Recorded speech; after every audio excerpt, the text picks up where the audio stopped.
G'day and welcome to the NFT podcast, which is what this podcast now is.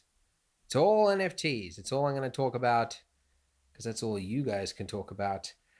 My goodness, it's every single feed across every social media platform is NFTs. People selling them, and if you're not selling them, you're giving an opinion on them, which is exactly what I'm going to do in this podcast. Yeah, it's blowing up and it's going a little nuts out there. It's going crazy. So we'll talk about that. If you're watching the video, I'm in a new space. I'm in a office. We'll call it an office. It's really a tin shack. That the one question I had when I was like looking at this place on like the open day was, does it have internet? Does it have fast internet? And then the real estate person's like, yeah, internet, sure, yeah, no, it's fiber internet. I'm like, good. So I sign the contract, and then I move in, and I'm like, where's the internet? And they're like, oh, right, doesn't have internet. Oh, gosh. So they had to, because it's sharing the property of somebody else's house, and this is literally like a little shed, a demountable that they built at the back. So they've like ported a wire across from that house to this house. So we're sharing one internet connection. We'll see how that goes. So far, so good, but we'll see how that goes. Um, get it in writing. That's what I'm learning. Just a tip for life: get it in writing. It's annoying, and they'll be like, "Oh, what, really?" And you'll be like, "Yeah, put it in writing. I'll sign it if there's a internet." Anyways, but anyway, at some point I'll figure out how to make this set look more interesting than me in a dark room with a giant bright white light in my face. But for now, this is it. This is what you get. Um, hey, congratulations, Beeple! Hot dang! You made some money. So if you missed the news, which I don't know how you did, but somehow you did, Beeple is a guy, a 3D artist who's been doing one render every day for 13 years or something. And he recently put 5,000 of his artworks in a grid as an art piece and called it the first 5,000 every days, because he called them every days. And Christie's, which is traditionally like a private auction house that does like the high valued art pieces that you probably see in the news of like, this piece sold for $70 million and this one is this, and it's like it's a convention for rich people, to bet, and that's what it is. It's betting on things that'll go up in value, right?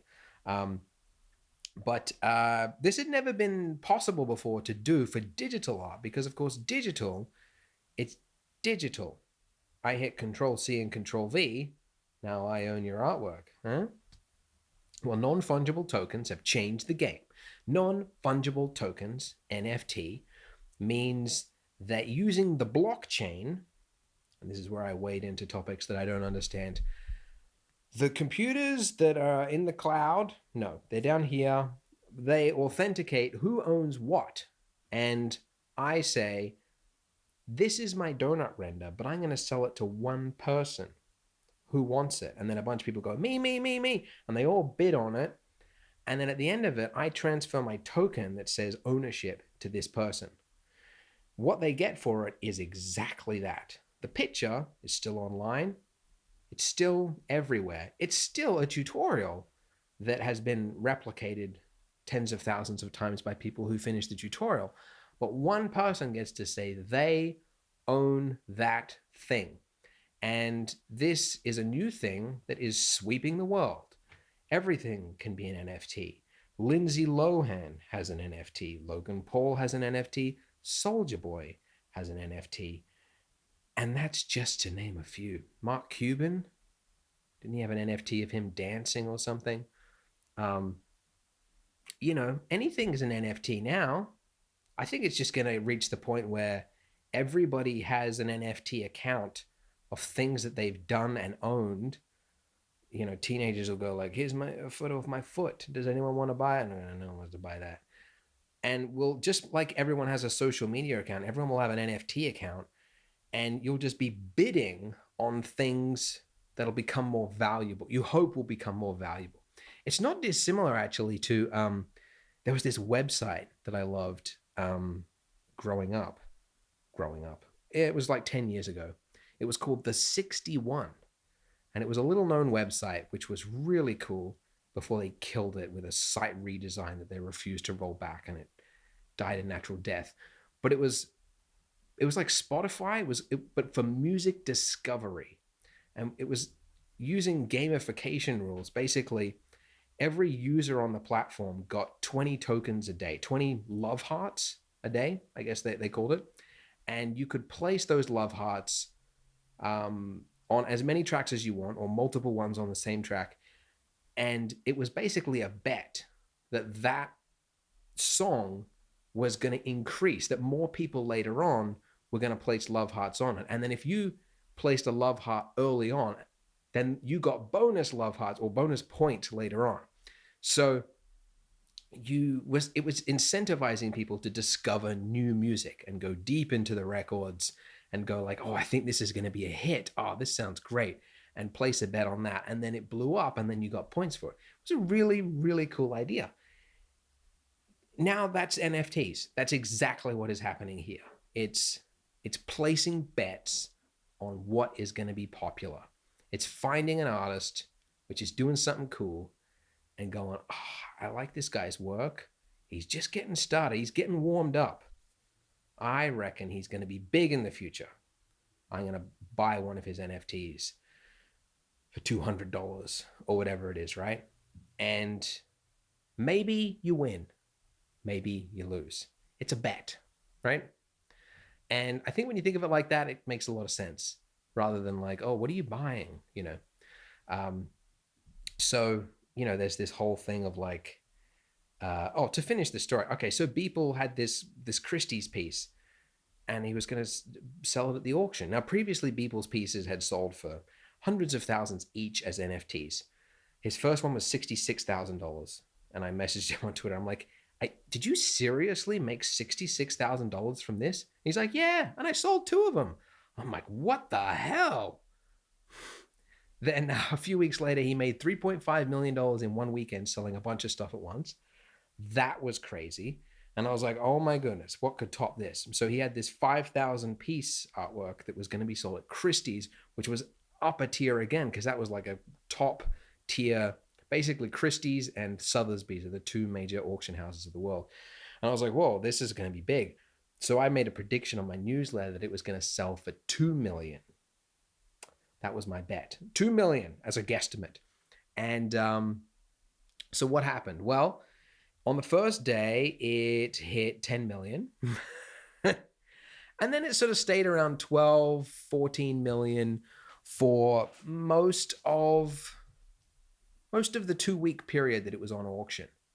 And they actually put out a video, Christie's put out a video on it, so you can see it, but they filmed him and his family's reaction. And in the last 2 minutes, it went 14, 15, $25 million, $50 million. And him and his like families, like old folks, like behind him going, hey, what? Like you can tell they don't know what an NFT is. And then they hit refresh the final time, and then it said auction closed.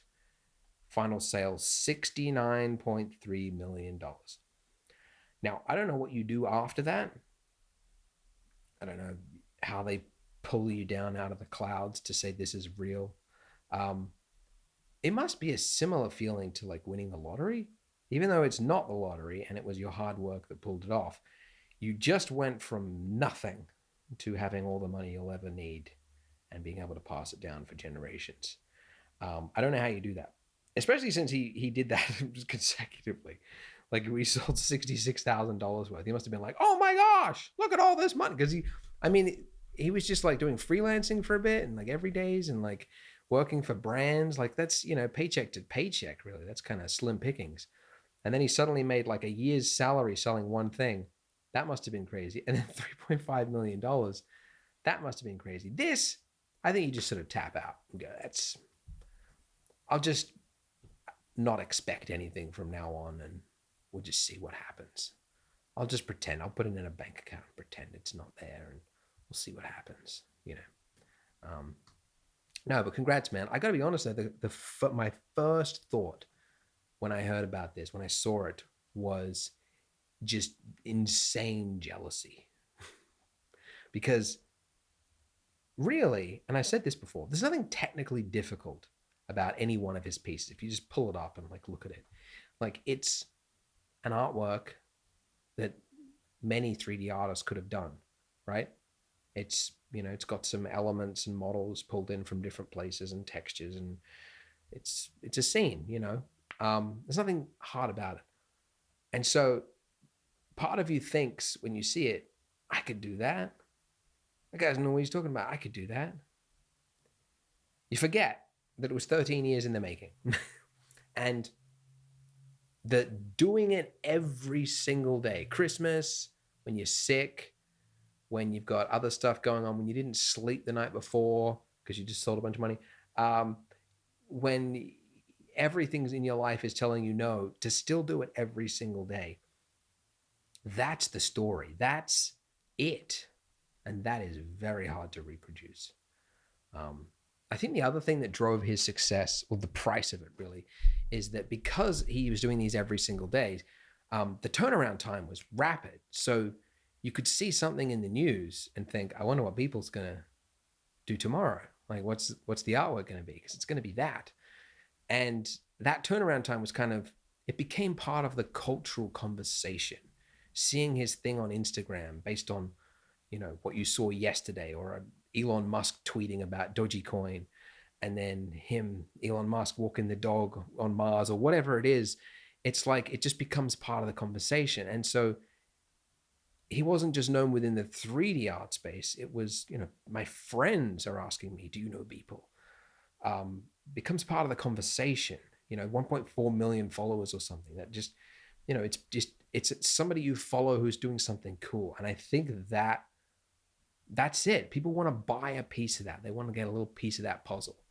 And it's very cool. Hats off to you. And I will have to keep remembering that you've done something insanely hard, because, it's like when you see those, the news articles of an artist that drew like one stroke on a piece of page and it sold for $60 million or something.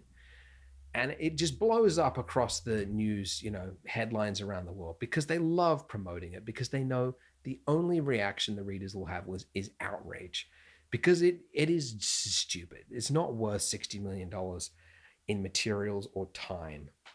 But you have to look at the rest of their work, which is what I probably should have made more clear in the last episode I was talking about. Like, how is a spinning cube worth $28,000?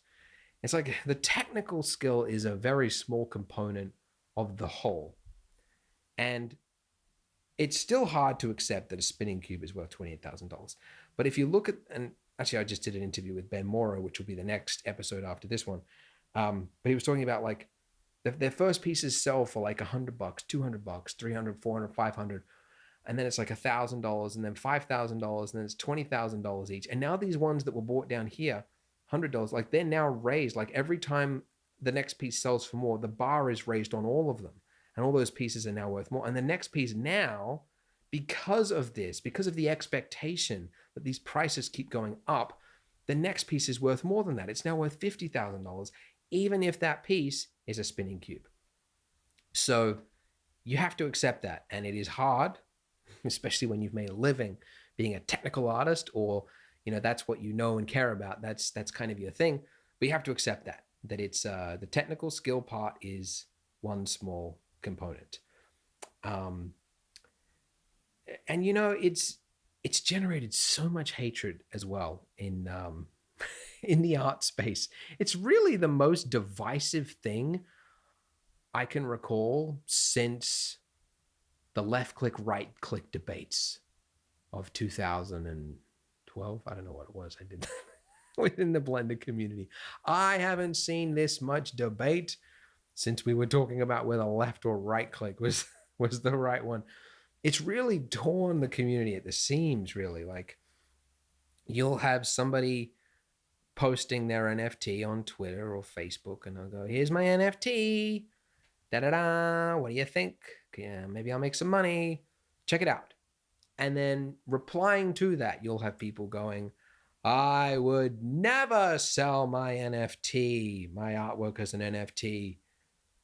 And before you go to my portfolio and logically conclude that it's because I couldn't even if I wanted to, it's because I'm a good person, because I care about the environment, or I don't want to devalue the art space by giving crypto billionaires an opportunity to uh, put insane price valuations on digital, whatever, just, you know, um, and it's predictable. It's like, I hate it, I love it, I hate it. Here's my art piece. You suck. There was someone who made a list of every artist on Twitter that has talked about NFTs positively. I don't know what they plan to do with that list. I don't know what happened, supposedly. What a waste of time. There's a Russian artist that I follow, Oleg Vudenko. I don't know how to say his last name. He got death threats for posting some NFTs. Death threats. He's like, I'm out. He actually said, fuck the eco activists. He was just, I do love the Russians. Just how just unabashedly just like, fuck you. I do love that. But anyways, it's a little insane, this discussion around the ecological disaster that NFTs are causing. It's perfect fodder for the art community because, most of us we lean one direction politically, and therefore a lot of artists are ecologically minded, care about the environment. And that's a good thing. That's a great thing. And so when there's articles being fired around talking about the oncoming disaster caused by NFTs and how it's putting greed before the next generation who have to live on the planet or whatever, it's the perfect fun. It's the shitstorms. You've got people making hundreds of thousands of dollars or caring about the environment. And so there's obviously going to be two camps. But here's the thing. I talked about it on the last episode. I was like, yeah, it's very inefficient. And I think it is. NFTs are definitely inefficient. The way it works is it's like, you can't just like transfer a token to one person to another. It has to be authenticated. And all the other machines around the world that are working on Ethereum, because that's the main one that's used, they all have to like work through it, mine it, burn those fans, and go, yep, that person owns that thing. And the way it's done is it's that basically there's like a block, and inside the block is like a shipping container.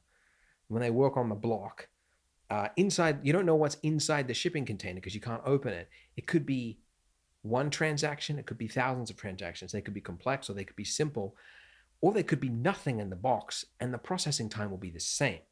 So whether NFT keeps going or whether people keep selling artworks or not does not make a difference. And this is the counter debate, is that much like a train that is always running, it doesn't make any difference whether you participate in it or not. Now, of course, there's a debate of like, oh, well, yes, but then if there's more people filling up the train, then the seats go up in price. So basically, the only thing that would really seem to make a difference, correct me if I'm wrong here, is if Ethereum prices go up because of NFTs, that more people are driven to put their computer online in order to process it and mine it, right? That's really the only thing that would make any sort of a difference.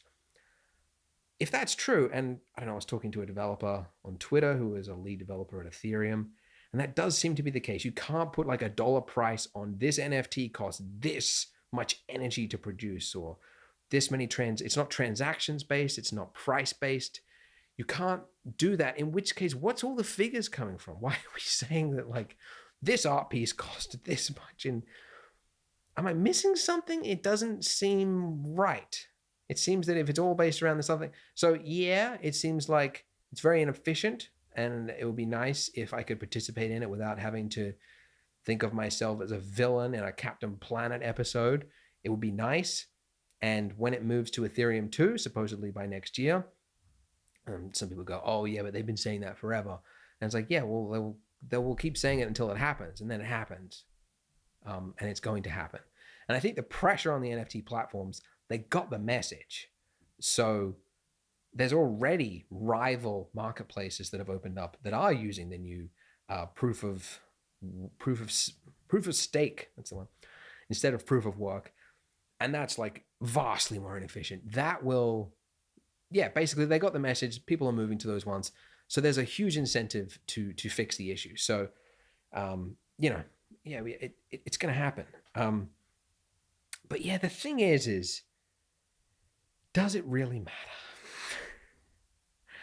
Yeah, I said before, how many icebergs do we need? No, what I'm saying is in the grand scheme of things,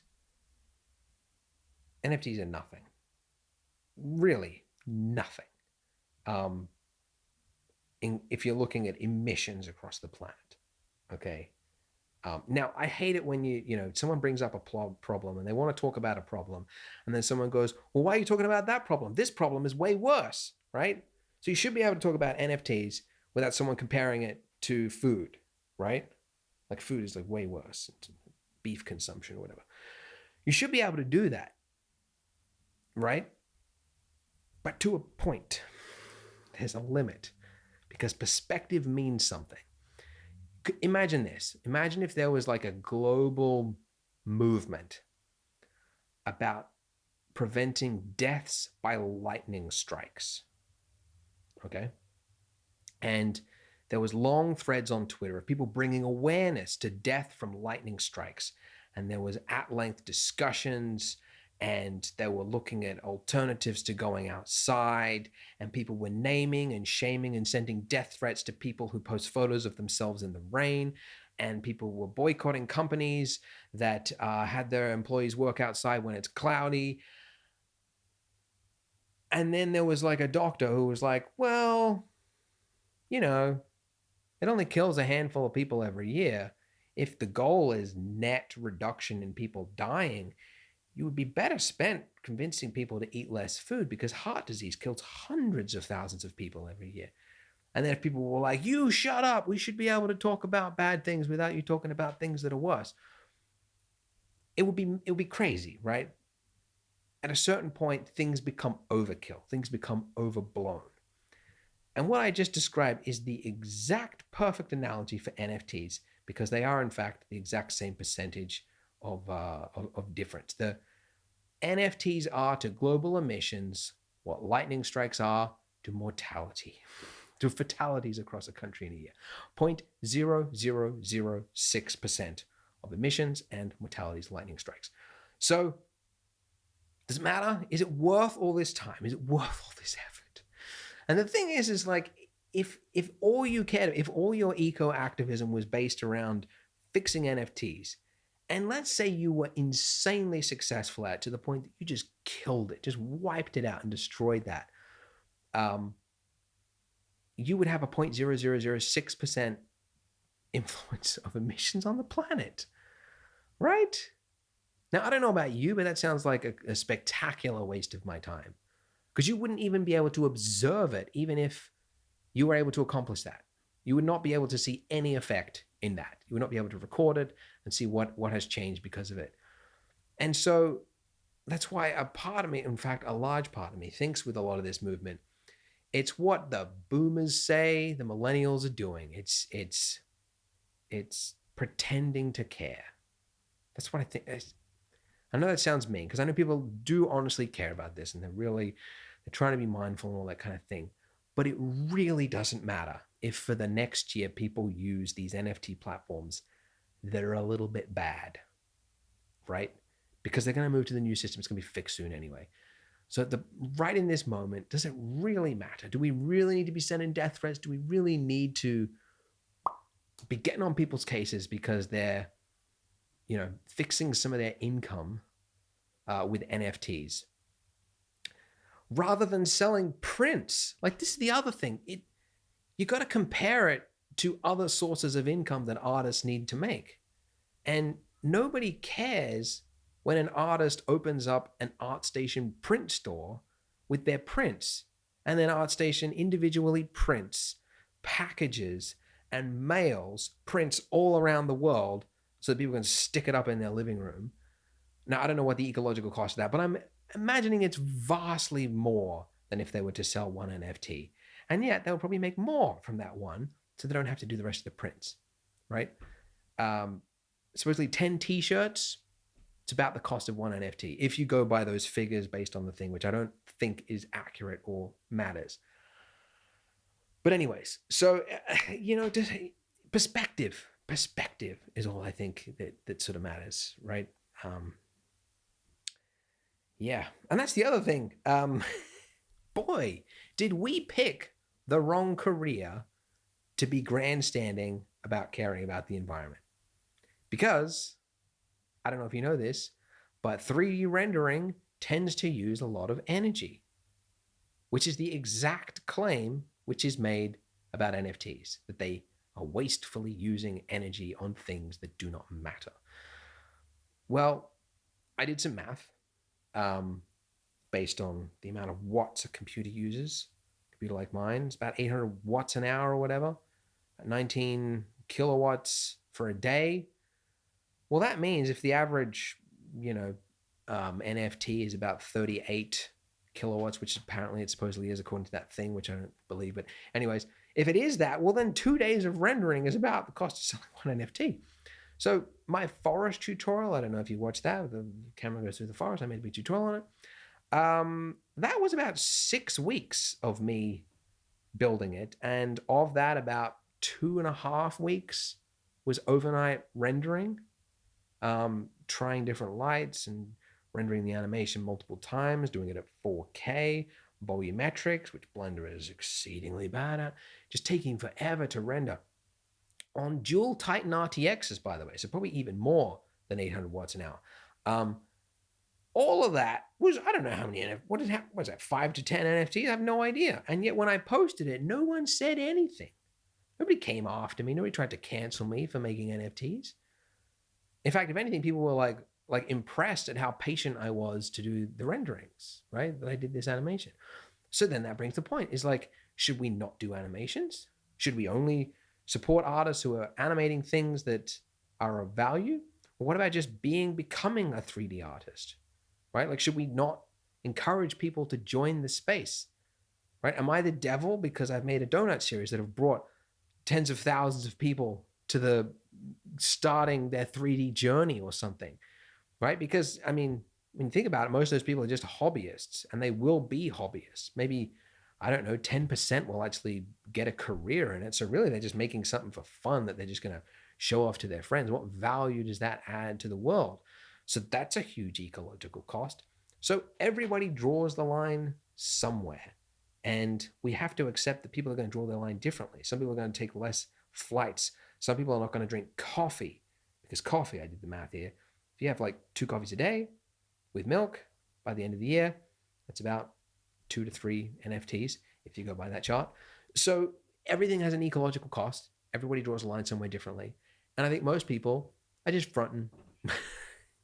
I mean, if behavioral science tells us anything, it's that people will do whatever it takes to have the perceived look among their tribe that they are doing the right thing. If you tell people how much energy they are using in the house, they did a study on it. They tried all these methods of like trying to get people to reduce their energy consumption in the house. The only thing that actually worked was telling them that this, compared to your neighbors, you are using more electricity, right? People are like, oh no, I didn't know that. The other houses around me are using less electricity than me, right? You say you recycle, people don't. You say you do this, you say you care about NFTs, and yet you eat meat every night, right? which over the course, if you have one every night, 2 weeks, it's one NFT. Go and buy that chart. So, you know, that's why I think it's just like it's this big front, you know? Some people care. Some people genuinely, truly do care. And there are a few artists I know that could make a lot of money right now, but are choosing not to, purely because of ecological reasons. I think that's great. And I think the marketplaces have got the idea. They figured it out. And there's competition now because the ones that are environmentally conscious are now doing, their customers are moving there. So they got the message. But then there's also just this 99% of the conversation, I think, is just, it's just a front. So, you know, that's what it is. Yeah. But hey, that's what happens when it's a new space. You'll have a big uproar, especially when there's jealousy involved. Because I think there's a little part of it as well. You know, you see somebody's work and you're like, I wouldn't have paid that much money for it. I don't think they're worth that much. I think they're worth this much. So there's definitely that as well, because I feel that. Oh, what was the one I was reading? Oh, NFTs. NFTs are a multi-level marketing scam. Did you know that? That's right. NFTs are a pyramid scheme. You see, a pyramid scheme. It's where you, there's no product being sold. You basically recruit your friends, and then your friends, they recruit people, and then every person that they recruit, and then they recruit, the money travels up the pyramid, and so you make money based on their recruited followers. So what I'm saying is it's nothing like NFTs. And yet there's this Instagram post that was going around on Twitter and stuff talking about how it's a pyramid scheme. And I think it just got traction because people know what a pyramid scheme is. And then they immediately go, I hate NFTs. Yeah, it is a pyramid scheme because artists are posting their work on social media and they're encouraging other artists to join it. So the more people they recruit, the more money they earn. But that's not how it works at all. In fact, the more artists, friends that they recruit, the more competition they have, to the point that they won't be making as much money anymore because now all their artist friends have got their artwork on the places as well. Anyway, there's a bunch of people are saying that there's no like verification. You don't know whether you've purchased something from the actual artist or not, or whether you've purchased it from an imposter, right?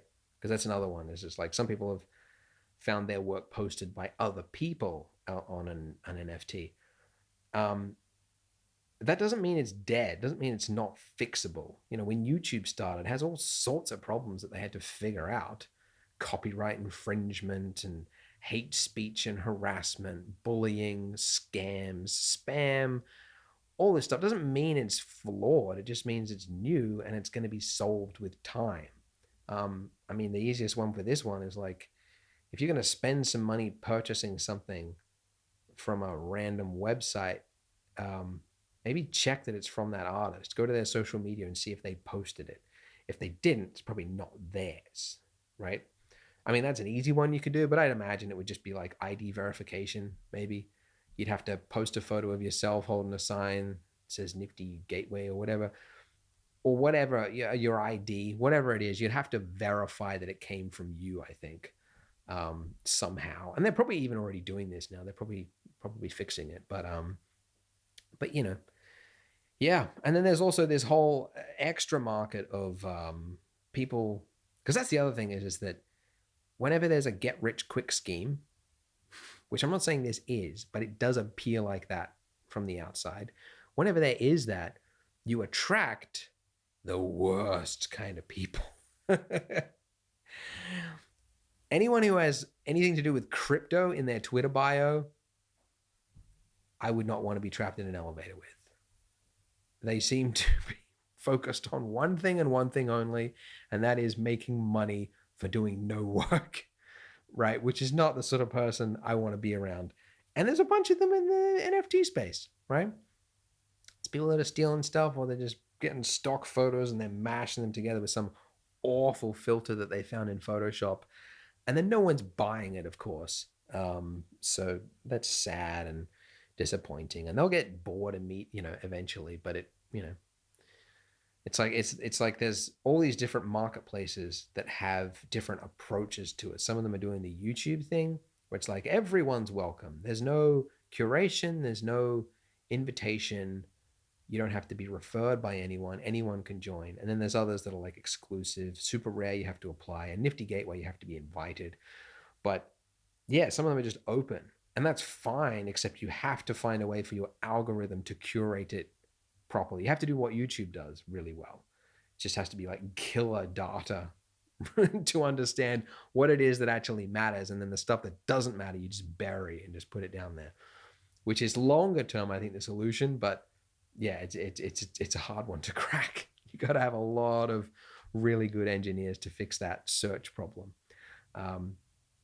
But yeah, I gotta be honest. I don't know 90% of the artists on Super Rare or Nifty Gateway, and I feel like I know the 3D community pretty well.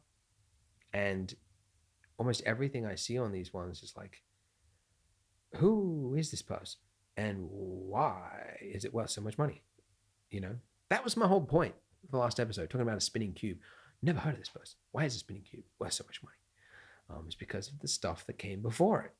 But I just don't know what communities they came from. You know what I mean? I'm dancing around this idea, but what I'm trying to say is some of the stuff, most of the stuff, almost, on some of these high profile websites are not something I would ever display in my living room, let alone invest in. Now, that's okay because I'm not the buyer. Somebody's clearly the buyer. But I understand why people are mad or confused at the very least. I actually I follow a bunch of them on Instagram just to see what's being posted. And I always go to the comments because I'm like, is it just me or is it? And then you read it's like trash. I'm like, all right, okay. It's beauty is in the eye of the beholder. Some people see beauty in this, and apparently others, like myself, do not. But that's okay. That's what art is. You know, I'm not saying it's a bad thing or that they're somehow fleecing people or something. It's just not to my thing, and I don't understand that space. Like one of the persons I was looking at was, I won't describe it. You know, I don't want to like say that this is, you know, name people and go, this is not good. But like one of them, I guess they just came from like a New York fine art space doing abstract sculptures or something, or pop sculptures, maybe you could call it. But evidently they got invited to become an NFT artist, so they had to do something digital, like using a 3D tool.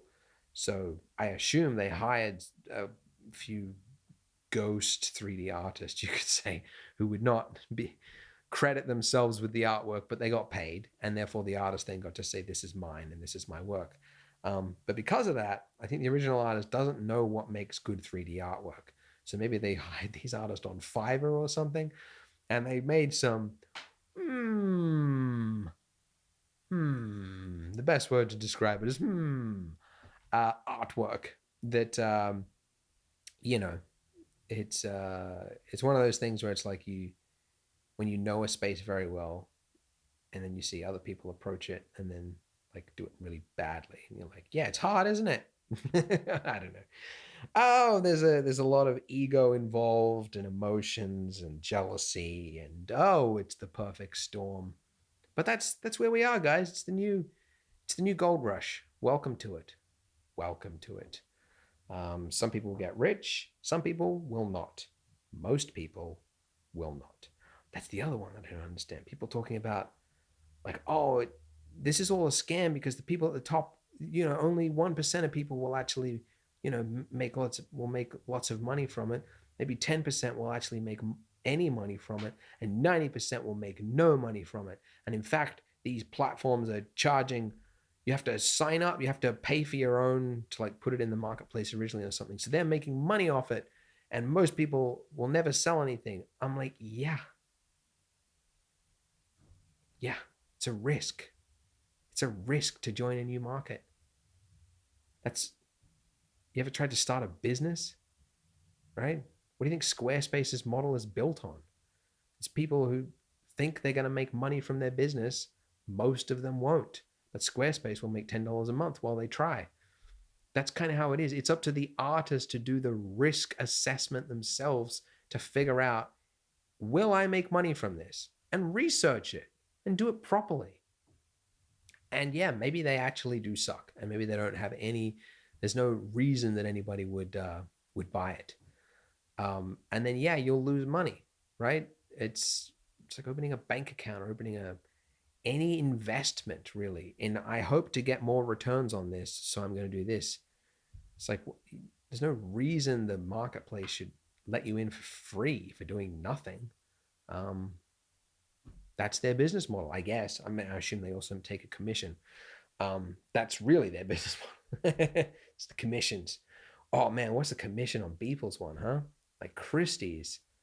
Oh, they must have made a fat commission off that. Like it would not surprise me if the commission was like 50% or something. Like easily. Because that is the name is usually of Christie's or Sotheby's selling the artwork. That's usually what gives it the value, is the fact that their curated team or whatever decided to put it in an auction, and therefore it has value. So this new artist you've never heard of can suddenly make lots of money, and go for lots simply because it's sold at the right place. So you could tell people like, you are an outsider. You are selling an NFT that is completely unproven to actually work. We don't know if people are going to go for this. We're willing to put our name on it if you give us 70%. I wouldn't be surprised, dude. I mean, and you might think that would be ridiculous. Who would agree to that? Well, if you're smart, you would. I mean, geez, you only need to do that once. Now he doesn't need to do that again. He can go anywhere he wants. He's now got that on his, I sold something for $69 million. So his next piece is worth whatever. It's worth that value. And he'll make more commission on the next one. So smart move. Smart move. Does that make the auction houses money grubbing whores? Depends on who you ask. Nope, I don't think so. Because that's the thing, like, when you start a business, because like I own a business, it's Polygon. And a lot of business owners, they get very, very scared about paying people like a consultant. So I hired consultants to consult for Polygon. And do you know how much that cost? $5,000 a month plus 0.4% equity in the company. A consultant. And it was, what I got for that? 1 hour of their time every week. Spoke to them on the phone, told them what was going on with the business. They gave me advice. You might think that's crazy. What kind of money is that? That's stupid. If they can multiply your business by anything, it just pays for itself immediately. So that's the whole thing. It's like there's a lot of artists that are looking at companies that are making money in NFTs, and they're thinking they're just pulling you apart. They're here to, I think even Ton on Twitter said that it's, NFTs are a little bit cool, but there's a lot of greed and unnecessary. I don't know if he mentioned middlemen, but yeah, but it's up to you. Like, I think that if Nifty Gateways, I'm sure they've got a huge commission, and same as Super Rare. But if that multiplies the amount that you can sell by like 2 or 3, it's paid for itself immediately. If having the brand name Super Rare enables you to receive double what you would have gotten, which is not out of the question, it builds legitimacy when it comes from one of these exclusive platforms. Then it doesn't matter about the community. Who cares that they took 15%? You made double what you would have. So, it's something that's important to take into consideration. Anyways, I've been wafting on. That was all this podcast was, is me wafting about NFTs. I hope it was valuable or interesting to someone. Next podcast episode is that interview that I did with Ben Morrow, who is a concept artist who's been working in the industry for 13 years, working on a whole bunch of games, Halo, etc. And he recently became a multi-millionaire from NFTs. So we talk about that. He gives some advice if you want to join the NFT space, what he would recommend to do it well. And we also just talk about art, creating good design, the interesting rise of concept artists now doing 3D. It's a great It's a great discussion. So join me in the next episode. That'll be with Ben Morrow. And now it's the end of the podcast. I forgot to do my advert, so I'll do it now. Polygon, helping you make better renders faster. That is my company. And we do that by giving you the best, highest quality assets so that you can focus on what matters, which is making art. So we create and refine the ways that we capture and photo scan grounds, rocks. We've got some stumps and logs and things coming on the way. We've also got a procedural team, which is going out and basically capturing and creating a whole range of materials that you need that are hard to find. Marbles, tiles, woods, things like that. And we refine our process basically to create the highest res, sharpest, highest quality looking textures that are color calibrated and ready to use. So that basically you don't have to do that thing where you download something, you bring it in there, and then you find later it doesn't tile well, or it's blurry, it's not sharp, it's not high resolution enough. All these problems that you can find with freer alternatives or even just paid alternative websites. We try to remove that pain for you. And we've also got plugins that basically make it insanely easy to get a working material in one click. So that is Polygon, POLIIGON.com is where you can join my website and make me some money. No. And start making better renders faster. That is our mission. Polygon, POLIIGON.com in your browser, and I will see you there. Thank you for listening, guys, and I will see you in the next episode with Ben Morrow. Bye.